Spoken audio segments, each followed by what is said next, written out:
Buenas noches. Agradezco la invitación a participar en este quinto Congreso para Docentes de Español 2020 del Departamento de Letras y Lenguas de la Universidad Pedagógica Nacional Francisco Morazán y en especial a los doctores José Benito Martínez Velázquez y Soledad Altamirano Murillo.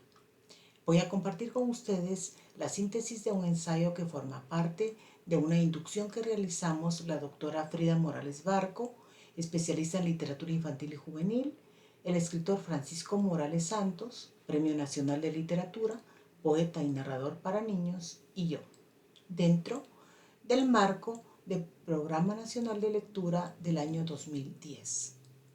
A pesar del tiempo transcurrido, la propuesta metodológica continúa vigente, puesto que las circunstancias de la región cambian muy poco o nada con relación a la promoción de la lectura, lastimosamente. Quiero empezar citando una epígrafe, el principio 7 de los derechos universales del niño, que dice así: el niño tiene derecho a recibir educación que será gratuita y obligatoria, por lo menos en las etapas iniciales. Se le dará una educación que favorezca su cultura general y le permitirá, en condiciones de igualdad de oportunidades, desarrollar sus aptitudes y su juicio individual, su sentido de responsabilidad moral y social y llegar a ser un miembro útil de la sociedad. Bien, entonces procedo a la lectura de este breve ensayo.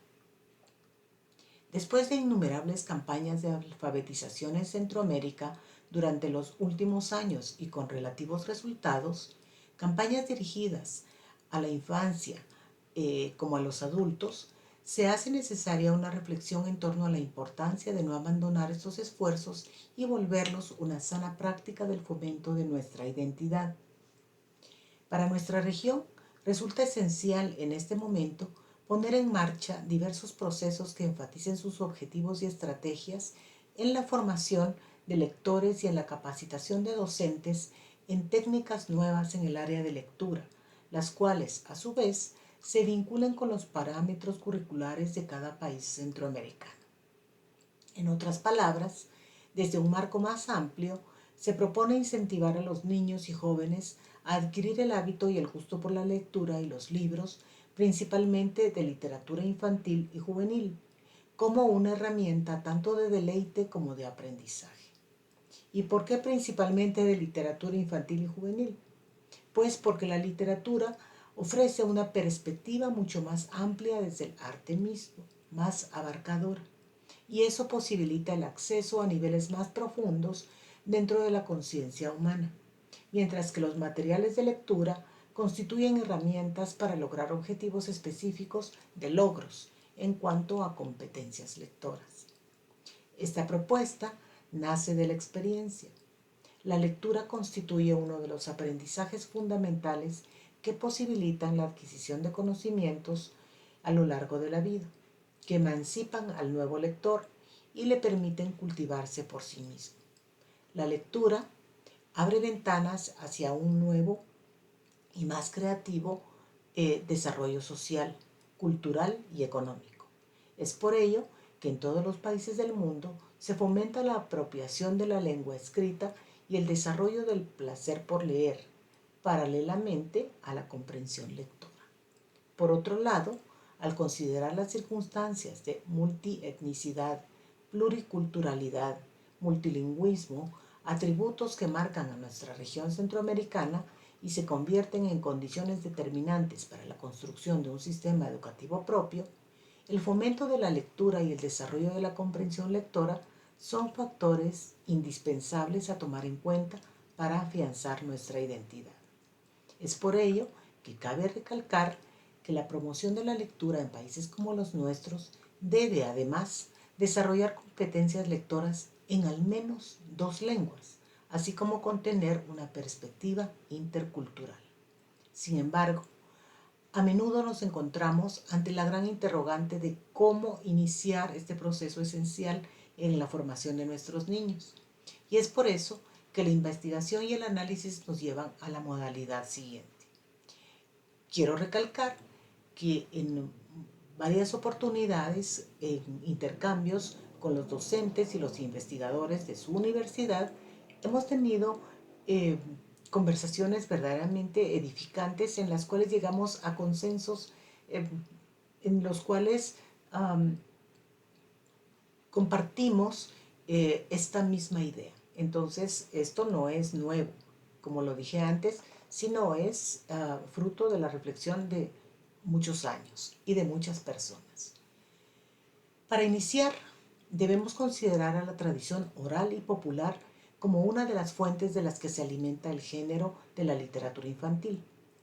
A través de ella se puede crear un universo infantil propio, el salvadoreño, el hondureño, el guatemalteco, por medio de los juegos para niños, canciones de cuna y de ronda, coplas, dichos, refranes, trabalenguas, adivinanzas y muchas más, para de esa forma poner en contacto a ese lector infantil con el folclore de su país.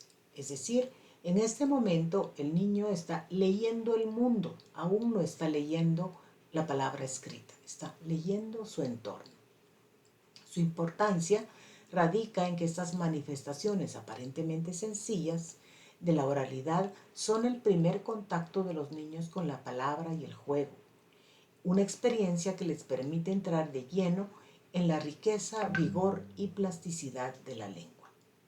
Aunque el primer contacto del niño con la literatura, la palabra que canta, sucede en la familia, en la comunidad, en el lugar en que vive, el encuentro cotidiano del niño con el libro suele darse en la escuela. Es ahí donde él se inserta sistemáticamente en el mundo creado por la lectura y la escritura. No hay otra manera para despertar el gusto por la lectura que ofrecer a los pequeños lectores textos variados, abundantes y sobre todo de alta calidad estética. Tanto el cuento como el poema representan dos elementos que confirman que el lenguaje es una recreación constante que los salva a ellos del significado rutinario y evidente y nos proyecta el misterio que nos hace comprender la facultad creadora de la palabra y su múltiple significancia. Y en eso nace la libertad. De esa manera, resulta imprescindible seleccionar textos cuidadosamente, por su lenguaje, por sus temas, por su alta calidad estética, con el propósito de que la magia y el arte despierten en los niños la pasión por volar, por imaginar, por crear nuevos mundos, por leer. El siguiente paso, después de la aproximación a la tradición oral y popular, es la poesía. Sí, la poesía. La poesía para niños es un juguete sonoro y colorido que se convierte en múltiples sensaciones y sentimientos en el interior del niño. La lectura de poesía está definitivamente vinculada con el juego, la rima, el ritmo, la intuición.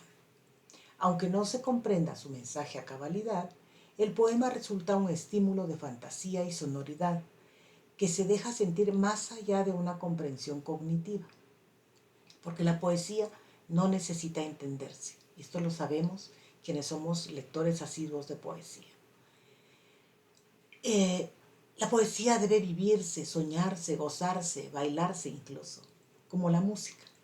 La poesía contribuye a la adquisición del lenguaje, enriquece el vocabulario, permite que el niño se relacione afectivamente y abra las puertas a la imaginación. Los poemas escritos para niños contienen elementos necesarios para desarrollar el gusto por la belleza y por el arte en sí mismos, el contacto con su mundo interior y la posibilidad de expresarse por medio del lenguaje.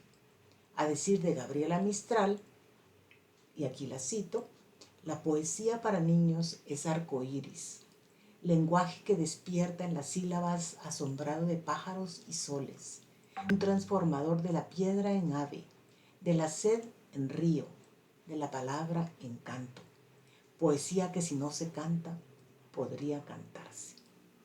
A continuación, los lectores están listos para la representación, sí, para el teatro. Con el teatro, el niño aumenta su autoestima, aprende a respetar y convivir en grupo, conoce y controla sus emociones, descubre lo que es la disciplina y la constancia en el trabajo, además de desenvolverse en público. El teatro infantil forma parte de la lista de actividades extraescolares ofrecidas a los niños y no requiere que éste sea un artista y que tenga una cualidad innata para la representación. No, basta con que él quiera divertirse, inventar e interpretar historias, nuevos personajes y, sobre todo, hacer amigos. El teatro, a través de juegos y actividades en grupo o individuales, es ideal para ayudar a los niños a desarrollar la expresión verbal y corporal, a estimular su capacidad de memoria y su agilidad mental. También sirve para que los niños retengan diálogos y trabalenguas, para que mejoren y favorezcan su dicción.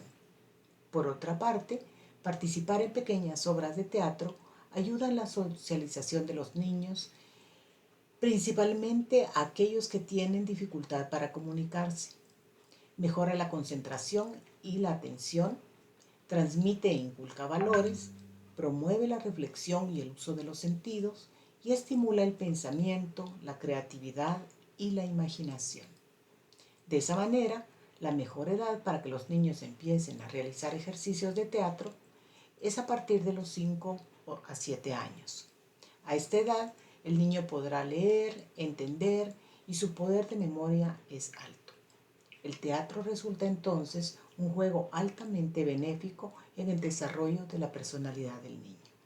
Vemos entonces que poco a poco, desde el juego con la palabra, vamos aumentando un nivel en la adquisición de todas estas herramientas que necesitamos para ser buenos lectores. Por su parte, el cuento se traduce en un viaje a otros mundos. Es una narración en la que se encuentra una historia de ficción, intervienen pocos personajes, la acción es sencilla y rápidamente se produce un desenlace.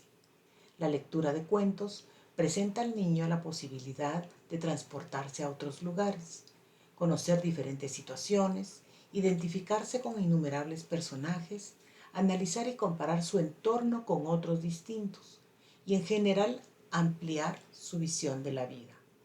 Los cuentos aportan una singular ayuda al niño, que suele ser incapaz de visualizar concretamente por sus propios medios sus miedos y esperanzas, ni de identificarlos con nitidez.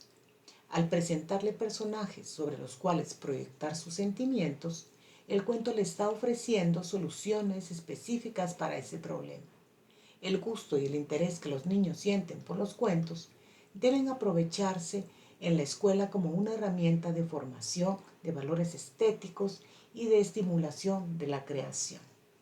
Además, hay que subrayar que la lectura de cuentos ayuda a los niños a familiarizarse con el lenguaje, a desarrollar una forma de ser y relacionarse, a compartir y colaborar en sociedad y, en definitiva, de tomar conciencia de los demás y de sí mismos.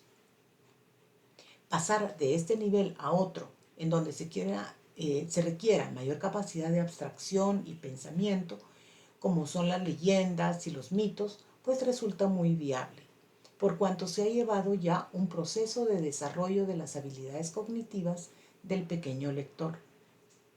La última pregunta, entonces, es cómo utilizar los libros.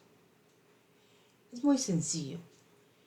En general, los libros de literatura infantil están concebidos bajo características especiales, especialmente para su comprensión y aprovechamiento. Además del contenido literario, el nivel estético de la literatura para niños implica el aspecto gráfico.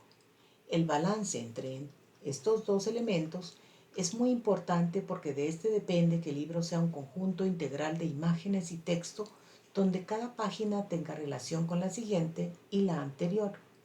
Esta secuencia armónica de texto escrito, ilustración y espacios en blanco produce una sensación de encanto en los pequeños lectores.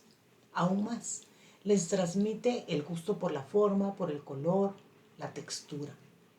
Por lo tanto, resulta esencial que los maestros sepan aprovechar al máximo estos libros. En primer lugar, al empezar a utilizar cualquiera de los géneros, tradición oral, poesía, cuento o teatro, se recomienda establecer una dinámica que tenga un objetivo y unos procedimientos claros que consideren la edad del niño, sus intereses y sus demandas. Se inicia por la creación de un marco referencial en clase, es decir, darle una situación al niño. Luego se comparte el texto y se anima por medio de gestos, sonrisas, gestos de asombro, rítmica, preguntas muy bien elaboradas, tonos de suspenso, hasta ruidos o sonidos, incluso música. Los textos de literatura infantil generan comunicación y por consiguiente los niños lectores reaccionarán a la lectura con comentarios, sonrisas, miedo, interpretaciones personales y aún con textos de su propia invención. Es importante que en la lectura de textos se equilibren las fuerzas opuestas y que generen un aprendizaje. La intensidad de cada texto debe compensarse para que el niño pueda ver la evolución de los personajes, ponderar la relación entre causa y efecto, imaginar la posibilidad de producir cambios, especialmente dejarse llevar por la esencia lúdica de la literatura. Vemos entonces por qué es importante que los niños tengan acceso a literatura infantil tanto como a textos para desarrollo de la lectura propiamente. Como vemos, todo esto es bastante lógico y sencillo. Como maestros, promotores de la lectura, escritores, ilustradores, editores y académicos, que reflexionamos y trabajamos en torno a los niños y su formación como seres humanos integrales y dignos especialmente, nuestra tarea deviene esencial. Sin embargo, si estamos conversando aún de manera virtual acerca de esto, es porque definitivamente este reto nos enamora. Los maestros, la lectura, la reflexión y la conciencia de nuestro papel en la formación de la identidad de nuestra región centroamericana conforman las piezas fundamentales para promover el cambio en nuestros países. Así que, manos a la obra y enhorabuena a mis queridos colegas y amigos hondureños. Muchas gracias.